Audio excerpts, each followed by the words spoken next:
No, there was an election. There were primaries and primaries yesterday.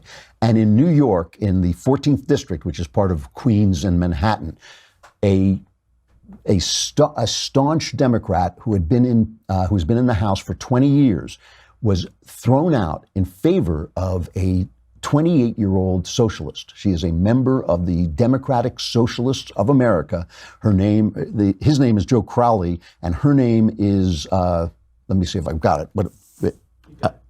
Alexandria Ocasio-Cortez, and she's in her 20s, and she won, okay? And so now they've got this socialist, and this is, do not mistake this is the future of the Democrat Party. This is the way they're going if they keep going in the direction they are. And she said, she was very open. She says she supports impeachment, and she wants basically open borders. Let's listen to cut number 12.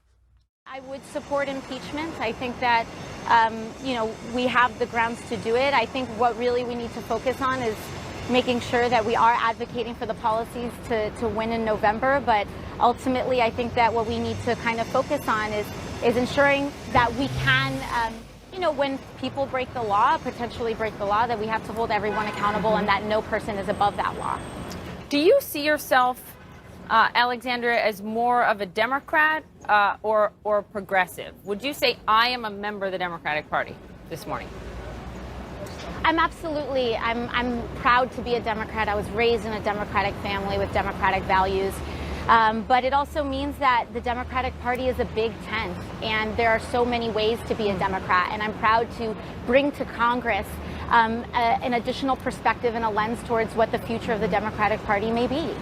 That's amazing. You should hear. We should also play this. I know we're getting a little tight on time because I want to get to the mailbag, but we should play this response about the border. She wants to eliminate ICE. She wants to get rid of ICE. And listen to what her idea of a secure border is. Well, we absolutely do need to make sure that our borders are secure, to make sure that people are safe in passage. But what we need to realize and remember is that ICE was established in 2003, right at the same time as the Patriot Act, the AUMF, the Iraq War. And we look back at a lot of that time and legislation as a mistake now. And I think that ICE is right there as a part of it. It has its extrajudicial nature is baked in to the structure of the agency, and that is why they're able to get away with black sites at our border, with the separation of children. We are committing human rights abuses on this border and separating children from their families, and that is part of the structure of the agency. We can replace it, and we can replace it with a humane agency that is directed towards safe passage instead of the direction of criminalization. What do you mean black sites? What do you mean about ICE black sites? So I was just Yes. So actually, we were just hopping off MSNBC, and they were talking about it. Basically, what we have is that people are not able to access, even our own members of Congress are not able to access what is happening in these sites. The black sites thing is nonsense. But what she said is she wants to rearrange it so we have safe borders for safe passage, safe borders for people breaking the law and coming into the country. That's what she wants. So listen, people ask, will socialism come to America? And the answer is yes. Why? Because socialism is death, and death comes to everything. Freedom is a living thing. All living things die. Socialism is the form by which free nations die, okay? And this is the first lump you find. And this is why you have to fight every day. This is why I support Trump, even when I get angry at him, even when I don't like him. I support him because every day is a day.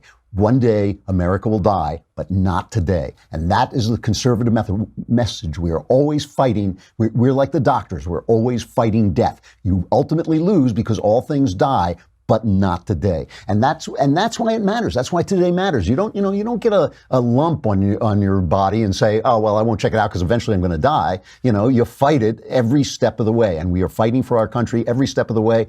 It's going to be my lifetime, your lifetime, hopefully the next lifetime. You never know. You never know when death will come. Not today. That is the attitude you've got to have. And this woman is the first whiff of this in the Democrat Party. Doesn't mean it can't be cured. Doesn't mean we can't get rid of it. But you got to fight it every single day.